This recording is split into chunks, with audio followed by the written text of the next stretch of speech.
Hello students, is Mushtaq Ahmad, Assistant Professor of English, Islamic College, Body. In the previous video, I had discussed about the active voice and passive voice. And now, at the end of the video, I had told you that the next video, the upcoming video, I would discuss about the proper usage of active voice and passive voice. As stated earlier, in this video, I'm going to tell you where active voice and passive voice should be used both in spoken English and written English. Dear viewers, my first video under the title Features of Communication, I had told you that communication has to be clear, to the point, and it should not have any ambiguity. That means the listener and the speaker both should be come in terms for the successful performance of communication. The speaker should be clear what he says, and the listener should be attuned and active to the words of the speaker. When the speaker and listeners understand each other, then they will understand the real worth of communication. The communication will be successful only then. In this video, I am going to tell you what are the things that are important to understand, or you can say make our communication effective and successful. Active voice and passive voice are not same. The pattern differs, but the meaning remains the same. When we speak to someone, we should speak or communicate in such a way that he or she should at the first time understand what is said or what is communicated. If there is some ambiguity, if the speech is ambiguous, not clear, then the speaker may convey his message. He thinks that the message is conveyed, but the listener has not taken the message to the point. So in active voice and passive voice, there is a slight changes in the usage.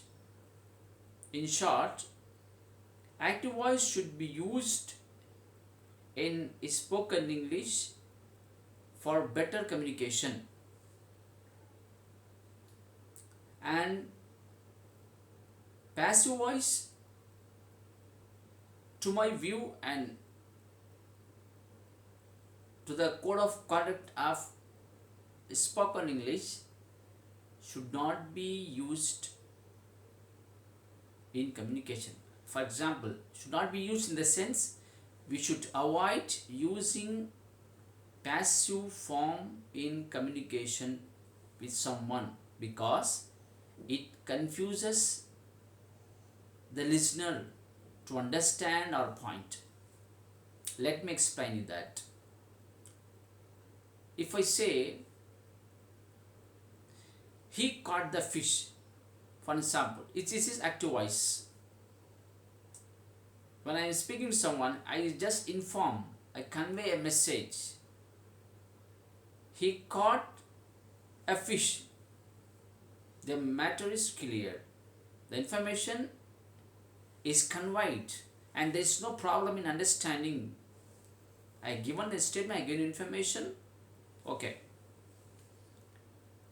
If I say the fish was caught by him, though it seems simple, but for a medical listener, for an average listener, or the puny, or the novice. Novice means the beginners or the learners, especially the students.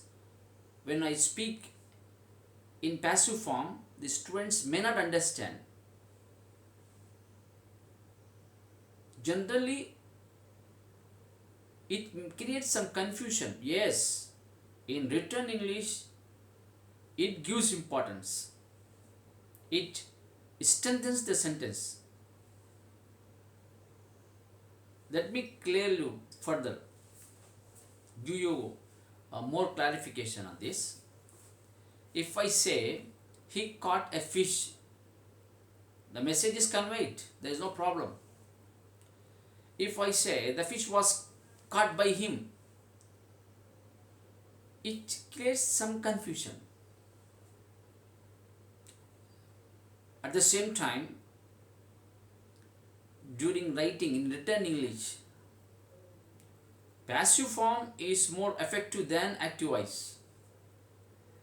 In spoken English, active voice is more effective than passive voice, because active voice gives more clear information than passive voice.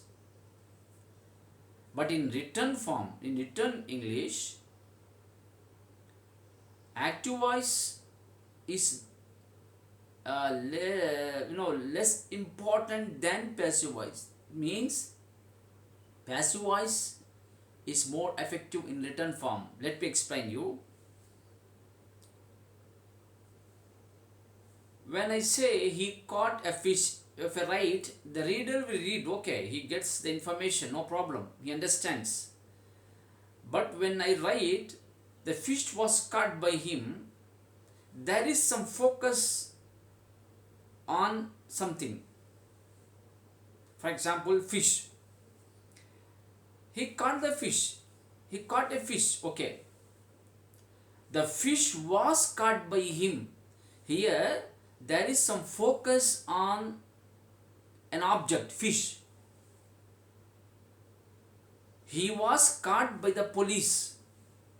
So the focus is he. The rapist was hanged by the hangman. The focus is on the rapist. So some stress, some important point when the speaker wants to say something effectively in written form, not in spoken form. So passive voice makes the writing effective, whereas active voice makes a communication effective and easy to be understood. I hope you would have understood this. If you don't have yet, if you don't understood it, if you still you have doubts, you can write in your comments so that I could further discuss this in the next video. Thank you for watching. Have a nice day, and please do comment it.